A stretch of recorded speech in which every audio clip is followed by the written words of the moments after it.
안녕하세요. 김어준입니다. 지난주 아일랜드에서는 인도 뭄바이 태생 이민자의 아들 버라드 커가 인도인 2세로는 최초로 총리가 됐습니다. 38, 역대 최연소 총리면서 게이입니다. 세르비아에서는 지난주 차기 총리로 브르나비치가 지명됐고 레즈비언입니다. 스페인 여성 국방장관 차콘 임신한 채 군사열을 한 게 벌써 10년 전이고 이제 나토회에서는 여성 국방장관만 30명씩 모입니다. 그 나라들은 소수자 인권이 원래 높았다. 아닙니다. 아일랜드인 아무에게나 물어보세요. 천주교가 사실상 국교인 나라에서 게이 총리를 몇 년 전까지 상상이나 했냐고. 세르비아는 국민 85%가 동방 정교회입니다. 스페인은 마초이즘으로 유명하죠. 세상에 원래 그런 건 아무것도 없습니다. 기존 질서를 유지하려는 힘을 변화하고자 하는 힘이 넘어서면 그때 사회는 한 발자국씩 진화하게 되는 거죠. 문재인 정부가 오랜 세월 이 땅을 지배해왔던 주류의 기준으로는 기존 질서를 거역하는 소수자 정부라는 걸 새삼 깨닫는 요즘입니다. 원래 그런 건 아무것도 없다는 걸 내일 되새기는 정보가 되길 기대합니다. 김어준 생각이었습니다.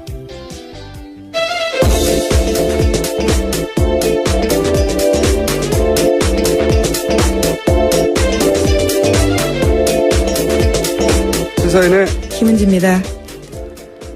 자, 오늘도 뉴스를 달려볼까요? 한 주의 마무리입니다. 네, 문재인 대통령이 어제는 로이터 통신과 인터뷰를 했습니다. 한미가 합의한 사드 배치 일정의 구체적인 내용을 처음 공개했습니다. 문재인 대통령은 당선 이후 보고받은 바에 의하면 원래 금년 하반기까지 사드 발사대 1기를 야전 배치하고 나머지 5기는 내년에 배치하기로 스케줄이 합의됐다라고 밝혔습니다. 그 뒤에 말도 있지 않습니까? 예. 그러나 어떤 전유에서인지 알 수 없지만 탄핵 국면에 들어서고 난 이후에 이러한 절차들이 서둘러졌다라고 말했습니다. 이게 대통령발 단독이에요. 네, 그렇죠. 로이터 통신에게 단독 뉴스를 준 겁니다. 이게 굉장히 중요한 메시지인 것이 한미 동맹의 가장 중요한 매개체가 된다고 오랫동안 지난 정부에서 얘기해왔던 이 사드 배치 관련해서 대통령조차 어떻게 된 건지 모른다는 거죠. 예, 말이 안 되는 거죠. 가장 중요한 무기체계라고 하는데 대통령이 군 통수권자가 어떤 연유인지 알 수 없는 상황에서 원래 스케줄이 바뀌었다. 왜 바뀌었는지도, 어떻게 바뀌었는지도, 누가 바꿨는지도, 어떤 절차를 거쳐서 바뀌었는지 모른다. 조사하겠다는 얘기죠. 예. 저는 엄중 처벌해야 되는 사안이라고 봅니다. 아무런 기록도 남기지 않았다는 얘기고요. 예. 그래 놓고 한미 동맹이 중요하다는 얘기 백단하면 무슨 소용입니까? 대통령도 모르는 사안인데. 자, 그런 단독이 하나 나왔고요. 다음 뉴스는요? 네, 또 연이어서 어제 로이터 통신과의 인터뷰에서 눈길을 끄는 부분이 있습니다. 중국의 역할론도 강조했습니다. 문재인 대통령은 중국의 도움 없이는 대북 제재가 성과를 거둘 수 없다면서 북핵 프로그램 통제에서 중국이 더 큰 역할을 해야 한다고 기대한다고 밝혔습니다. 또 다음 달 열리는 G20 정상회의 때 시진핑 중국 국가주석을 만나서 사드 배치 이후에 중국이 취한 보복 조치를 철회하도록 요청하겠다고 말했습니다. 최근 중국에서 어젠가요? 그저께인가요? 네. 최근 이제 한미 간 오간 보도 내용 관련해서 환영 메시지가 나오기도 했죠. 유화적인 제스처를 좀 취하겠다는, 우리가 좀 취할 테니 당신들도 좀 취해라, 뭐 이런 얘기겠죠. 네. 어제, 요즘 외신과 계속 인터뷰 중이네요. 예. 네, 한미 정상회담 앞두고 외신을 연차 인터뷰하고 있는 중입니다. 문재인 대통령이요. 다음 뉴스는요? 어제 강경화 외교부 장관은 렉스 틸러슨 미 국무장관과 처음 통화했습니다. 틸러슨 장관은 사드 부지 환경 영향 평가 등 국내법적 절차에 대해서 한국 내 민주적 절차를 존중한다라고 밝혔습니다. 강 장관이 사드 배치 결정 과정에 대한 문재인 정부의 재검토 작업을 설명하고 이해를 구하는 데서 나온 대답이었습니다. 이게 이제 문재인 특보가 한국이 이 절차를 밟아야 한다고 했더니 그 자리에 있던 마이클 그린 계속 며칠째 나오고 있습니다. 예, 그러니 빨리 해야 된다. 특례 만들어서 신속하게 해야 된다. 이런 걸 토대로 뭐 한미 동맹이 위태롭다는 호들갑을 떨었잖아요. 예. 그런데 이제 국무장관이 존중한다고, 예. 미 국무장관이 한미 동맹을 깨고 있는 거죠. 그 호들갑을 떨던 시각에서 보자면. 예. 말이 안 되는 거였는데, 제가 3일째 이 얘기를 하지 않을 수가 없네요. 이 마이클 그린이 소속된 싱크탱크 소속된 사람들 발로 우리 워싱턴 주재 기자들이 인터뷰해서 멘트를 굉장히 많이 땁니다. 근데 CSIS 같은 경우는 이제 가장 유명한 곳인데 여기 가장 큰 돈줄이 일본의 사사가와 재단이에요. 우리나라에서는 안 유명한데 이 싱크탱크 사이에서는 굉장히 유명하죠. 돈 많이 되는 걸로. 이 사사가와 재단은 사사가와라는 정치인이 극우 파시스트예요. 예. 자기가 실제 그렇게 얘기했어요. 내가 세계에서 제일 돈 많은 파시스트라고. 네. 예, 무솔리니 추종하고. 예. 거기서 돈을 댑니다. 이 싱크탱크가. 싱크탱크가 무슨 고고한 학술단체가 아니에요. 이제 지적 용병이라고 할까요? 예. 지적 용병이 된 지 오래입니다. 괜히 워싱턴 이런 싱크탱크가 친일본 성향을 띈 게 아니고 그리고 이 싱크탱크 워싱턴 정가에 또 영향을 일정 정도 준단 말이죠. 그래서 괜히 방금 전에 나왔던 이 틸러슨이 일본 방문해서 일본이 미국에게 가장 중요한 동맹이다 말을 한 게 아니죠. 그러면서 곁가지로 한국은 그 파트너 중에 하나란 말. 괜히 나온 말이 아니에요. 예. 우리나라에서 우리 보수가 우리끼리 그냥 우리나라에 앉아서 한미동맹 가장 중요하다. 이런 말 하고 있는 건 정말 웃긴 얘기입니다. 사실. 그 현장에서는 이런 포럼에서는 혹은 싱크탱크는 일본의 영향력 아래에 들어간 지 오래됐어요. 예. 사사가와 재단 한번 찾아보세요. 그런 일본 영향력에 바이어스 걸린 사람들 멘트를 따서 문재인 정부가 한미동맹을 위태롭다라고 하는 거는 웃긴 이야기입니다. 왜냐하면 이런 포럼에 가면 한국 관련 나오면 일본 시각이 고스란히 그 주류 시각처럼 전해져요. 그 일본 시각 예를 들어서 한국은 미국보다 중국에 더 가까워지고 있고 최근에. 그래서 미국에 덜 중요하고 이런 얘기가 나옵니다. 다음에 자세히 한번 다루죠. 예. 다음 뉴스는요? 네, 한미가 연합군사훈련을 중단하면 북한도 핵과 미사일 실험을 중단할 수 있다고 계영춘 인도 주재 북한 대사가 밝혔습니다. 인도. 예. 계 대사는 리수용 외무상 측근으로 알려진 인사입니다. 또 한미 정상회담을 일주일 앞둔 시점에 나온 발언이어서 주목됩니다.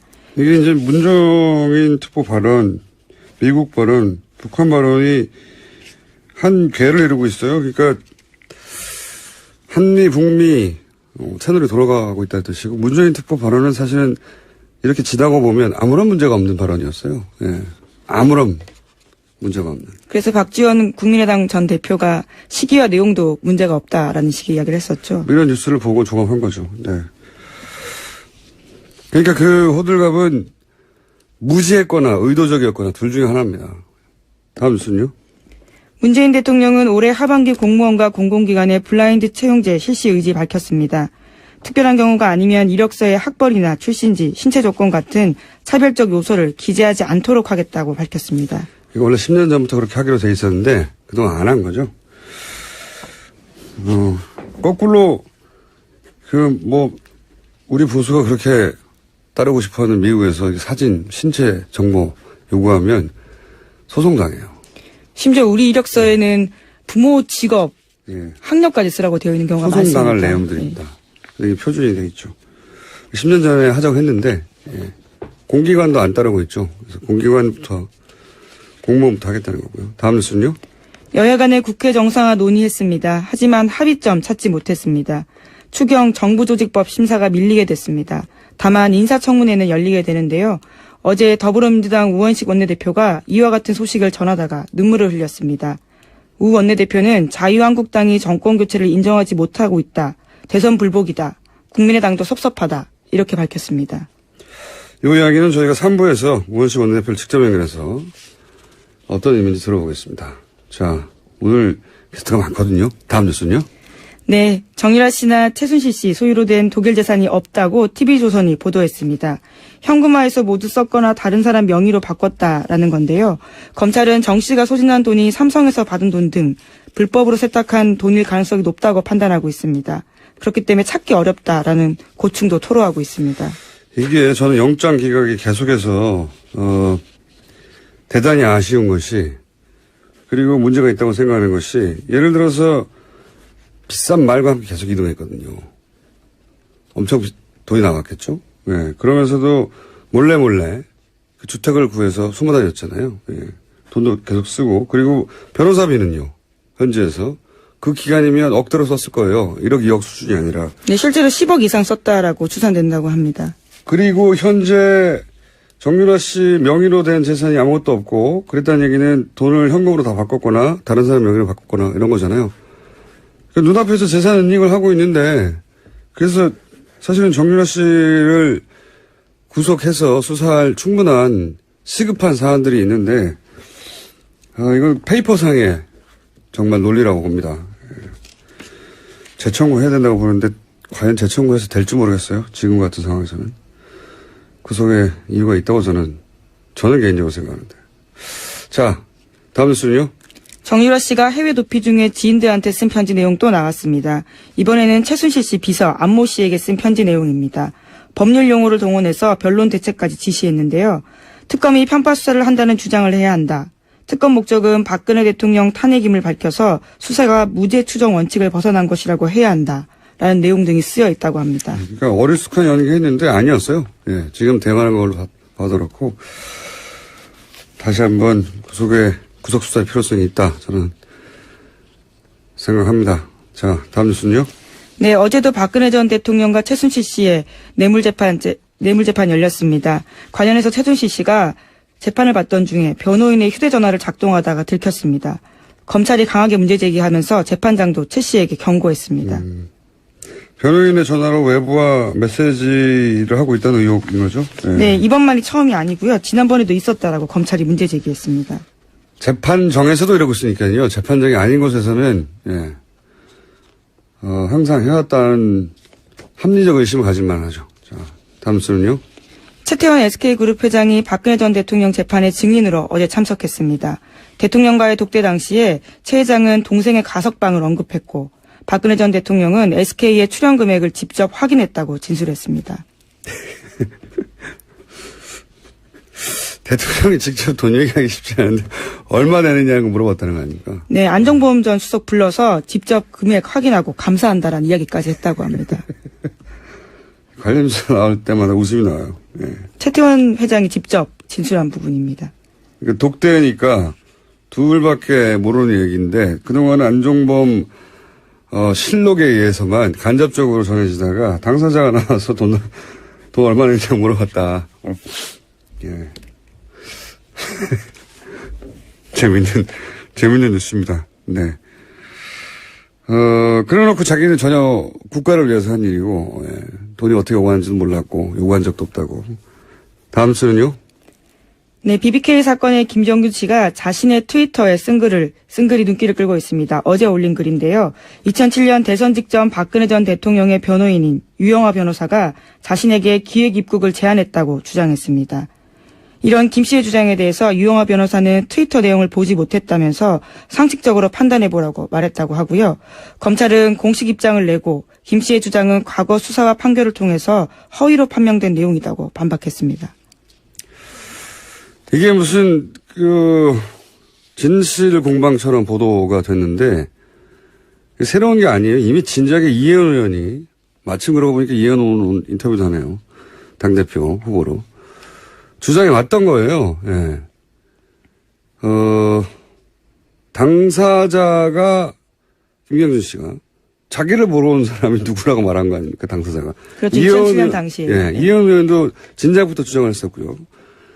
근데 여기에 대해서 유영하 변호사 상식적으로 판단해보라고 하는데 뭘 상식적으로 판단해보라는 건지 모르겠는데, 이걸 진실 공방인 것처럼 몰고 가면 이건 물타기입니다. 이게 기사가 되려면 왜 당시에는 유영하 변호사 대신에 이혜원 의원이 뒤집어 썼는가.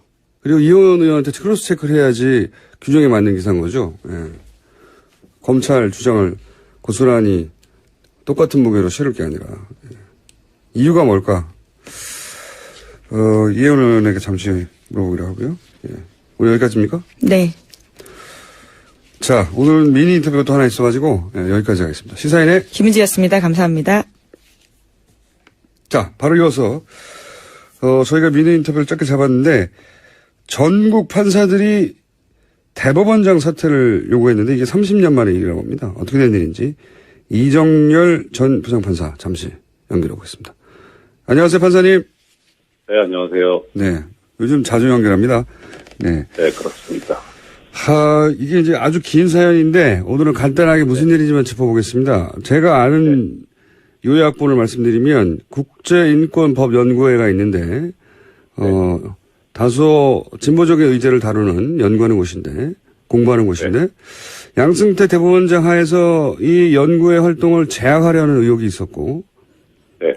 그런데 알고 보니까 관련해서 블랙리스트가 있다는 의혹도 동시에 또 제기가 됐습니다. 후에. 그래서 법관들이 모여서 둘 다 의혹이 아니고요. 예. 둘 다 사실일 거예요. 네. 예, 사실이라고 생각하시는 것이고 사실이라고 볼 만한 정황도 여러 가지 있었죠.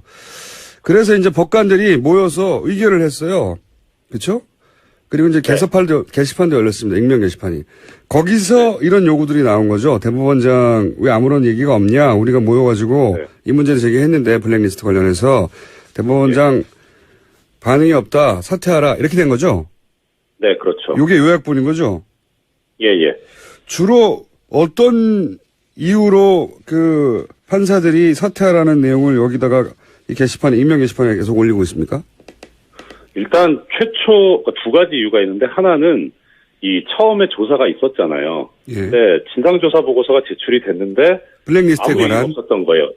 블랙리스트도 그렇고 국제인권법 연구에 관련해서도 네. 그렇고요. 거기에서 이제 일부 문제가 있다고 얘기를 했었어요. 예. 그러면은 전혀 문제가 없었다 그러면 뭐 사실 아무 상관이 없는데 일부 문제가 있었다고 하면 어느 정도는 대법원장이 얘기를 해줘야 되는데 아무 얘기를 안 했어요. 그리고 그다음 문제가 있었으면 징계위원회를 열었어야 되는데 징계위원회를 연 게 아니라 공직자윤리위원회라는 걸 열어가지고 약간 좀 무마하려고 하는 시도가 아니냐라는 그런 의문이 제기된 데다가 이 공직자윤리위원회 위원장이 또 사퇴를 해버리면서 결국은 지금 공전 상태거든요. 아무것도 안 이루어지고 있는 거예요. 이게 이제 하나의 이유고 예. 또 하나는 이 아까 말씀하신 익명 게시판이 열린 다음에 초기에 올라온 글이 그 익명 게시판이 열리게 된 취지는 이게 원래는 실명제인데 실명으로 하면 대법원이나 법원행정처 쪽에 비판적인 의견을 제대로 못 실을 것 아니냐. 그래서 익명으로 하자 해서 열어놨던 거를 오히려 이렇게 거꾸로 돼가지고 이 전국 법관대표회의를 비판하는 내용이 올라온 거예요. 아하. 그러니까 판사들이 보기에는 이거는 이 대표성에 흠집을 내려고 하는 행정처 쪽의 음모가 아니냐. 그러니까 오히려 역풍이 불어버린 거죠. 아하. 익명 게시판을 열어서 이런 전국 법관 대표 회의에서 의결됐던 내용이나 이런 내용에 대해서 비판하는 내용이 올라오자 거꾸로 이제 법관들이 화가 나서 네. 이 익명 게시판을 열었던 이유가 결국은 이 판사들의 요구를 이런 식으로 뒤에서 비판하려고 했던 거냐라고 거꾸로 물러가라 이런 얘기가 된 거고요. 네. 예, 그리고 게다가 또 하나 있는 게 지금 사실 이게 이야기하기 조심스러운 건데 익명 게시판이기도 하고 내부 게시판이잖아요. 네. 그러니까 외부에서는 사실 알 수가 없는 건데 법관 아니면 이게 거의 이게 거의 실시간으로 지금 보도가 되고 있거든요. 누군가가 전달한다는 얘기네요. 네. 예, 그리고 게다가 지금 요새 올라오는 글들이 뭐 저는 언론 보도를 보고 알긴 했는데 이게 너무 수준이 낮다는 거예요. 그래서 이게 정말 이거 법관이 쓰고 있는 게 맞냐. 그러니까 오히려 이게 정말 아니 뭐 법관들도 게시판에 가면 네티즌이죠. 뭐 그렇긴 한데 이게 법관 수준의 글이 아니라는 거예요. 그래서 오히려 일부 법관들의 아이디가 도용당하고 있는 건 아니냐. 뭐 그런 얘기까지 하고 있더라고요. 예, 그 정도다. 네. 네. 그래서 대법원장 물러가라는 얘기가 나왔다. 이 사안은 저희가 따로 한번 왜냐하면 지금 현재 막 벌어진 일이고 진행 중인 일이라 오늘 여기까지만 할 텐데요. 마지막으로 한 가지만 더 여쭤보자면 어떤 일이 벌어졌는가 하는 정도만 지금 체크하는 건데 네. 어차피 임기가 석 달밖에 안 남았는데 대법원장이 굳이 퇴진을 요구하는 이유는 뭔가요? 간단하게 정리해 주십시오. 판사들 성향이죠. 판사들은 법률가거든요. 법률가 중에 법률가이기 때문에 임기가 하루가 남아도 아닌 건 아닌 거예요. 무슨 말씀인지 알겠습니다. 오늘 여기까지 듣겠습니다. 감사합니다. 네, 고맙습니다. 지금까지 이정열 전 부장판사였습니다. 한미 간 오간 보도 내용 관련해서 환영 메시지가 나오기도 했죠. 유화적인 제스처를 좀 취하겠다는, 우리가 좀 취할 테니 당신들도 좀 취해라, 뭐 이런 얘기겠죠. 네, 어제 요즘 외신과 계속 인터뷰 중이네요. 예. 네, 한미 정상회담 앞두고 외신을 연차 인터뷰하고 있는 중입니다. 문재인 대통령이요. 다음 뉴스는요? 어제 강경화 외교부 장관은 렉스 틸러슨 미 국무장관과 처음 통화했습니다. 틸러슨 장관은 사드 부지 환경 영향 평가 등 국내법적 절차에 대해서 한국 내 민주적 절차를 존중한다라고 밝혔습니다. 강 장관이 사드 배치 결정 과정에 대한 문재인 정부의 재검토 작업을 설명하고 이해를 구하는 데서 나온 대답이었습니다. 이게 이제 문재인 특보가 한국이 이 절차를 밟아야 한다고 했더니 그 자리에 있던 마이클 그린 계속 며칠째 나오고 있습니다. 예, 그러니 빨리 해야 된다. 특례 만들어서 신속하게 해야 된다. 이런 걸 토대로 뭐 한미 동맹이 위태롭다는 호들갑을 떨었잖아요. 예. 그런데 이제 국무장관이 존중한다고, 예.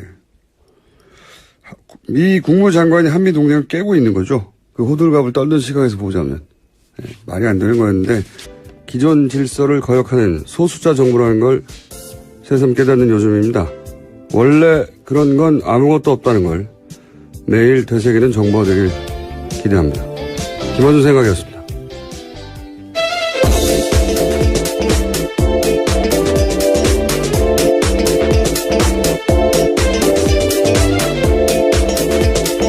시사인의 김은지입니다. 자, 오늘도 뉴스를 달려볼까요? 한 주의 마무리입니다. 네, 문재인 대통령이 어제는 로이터 통신과 인터뷰를 했습니다. 한미가 합의한 사드 배치 일정의 구체적인 내용을 처음 공개했습니다. 문재인 대통령은 당선 이후 보고받은 바에 의하면 원래 금년 하반기까지 사드 발사대 1기를 야전 배치하고 나머지 5기는 내년에 배치하기로 스케줄이 합의됐다라고 밝혔습니다.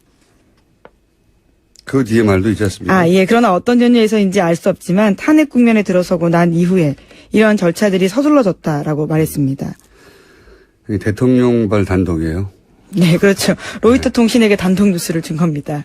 이게 굉장히 중요한 메시지인 것이, 한미 동맹의 가장 중요한 매개체가 된다고 오랫동안, 지난 정부에서 얘기해왔던 이 사드 배치 관련해서 대통령조차 어떻게 된 건지 모른다는 거죠. 예. 말이 안 되는 거죠.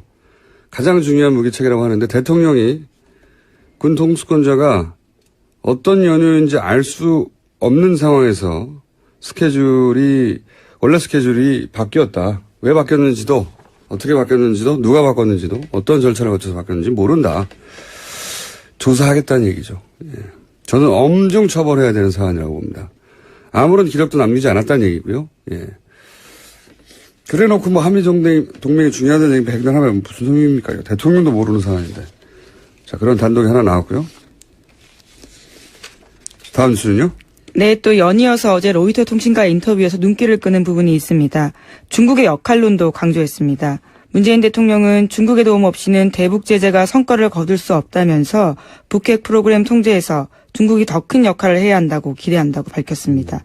또 다음 달 열리는 G20 정상회의 때 시진핑 중국 국가주석을 만나서 사드 배치 이후에 중국이 취한 보복 조치를 철회하도록 요청하겠다고 말했습니다.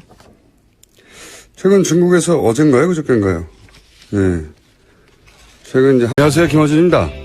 지난주 아일랜드에서는 인도 문바이 태생 이민자의 아들 버라드 커가 인도인 2세로는 최초로 총리가 됐습니다. 38, 역대 최연소 총리면서 게이입니다. 세르비아에서는 지난주 차기 총리로 브르나비치가 지명됐고 레즈비언입니다.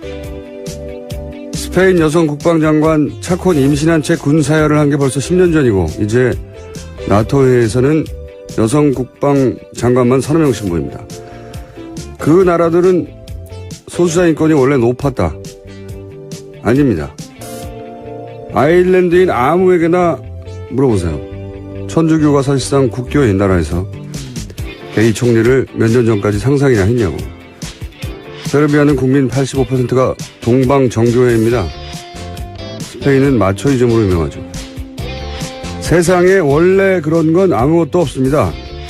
기존 질서를 유지하려는 힘을 변화하고자 하는 힘이 넘어서면 그때 사회는 한 발자국씩 진화하게 되는 거죠. 문재인 정부가 오랜 세월 이 땅을 지배해왔던 주류의 기준으로는 제가 3일째 이 얘기를 하지 않을 수가 없네요. 이 마이클 그린이 소속된 싱크탱크 소속된 사람들 발로 우리 워싱턴 주재 기자들이 인터뷰해서 멘트를 굉장히 많이 땁니다. 근데 CSIS 같은 경우는 이제 가장 유명한 곳인데 여기 가장 큰 돈줄이 일본의 사사가와 재단이에요. 우리나라에서는 안 유명한데 이 싱크탱크 사이에서는 굉장히 유명하죠. 돈 많이 되는 걸로. 이 사사가와 재단은 사사가와라는 정치인이 극우 파시스트예요. 예. 자기가 실제 그렇게 얘기했어요. 내가 세계에서 제일 돈 많은 파시스트라고. 네. 예, 무솔리니 추종하고. 예. 거기서 돈을 댑니다. 이 싱크탱크가. 싱크탱크가 무슨 고고한 학술단체가 아니에요. 이제 지적 용병이라고 할까요? 예. 지적 용병이 된 지 오래입니다. 괜히 워싱턴 이런 싱크탱크가 친일본 성향을 띈 게 아니고, 그리고 이 싱크탱크 워싱턴 정가에 또 영향을 일정 정도 준단 말이죠. 그래서 괜히 방금 전에 나왔던 이 틸러슨이 일본 방문해서 일본이 미국에게 가장 중요한 동맹이다 말을 한 게 아니죠. 그러면서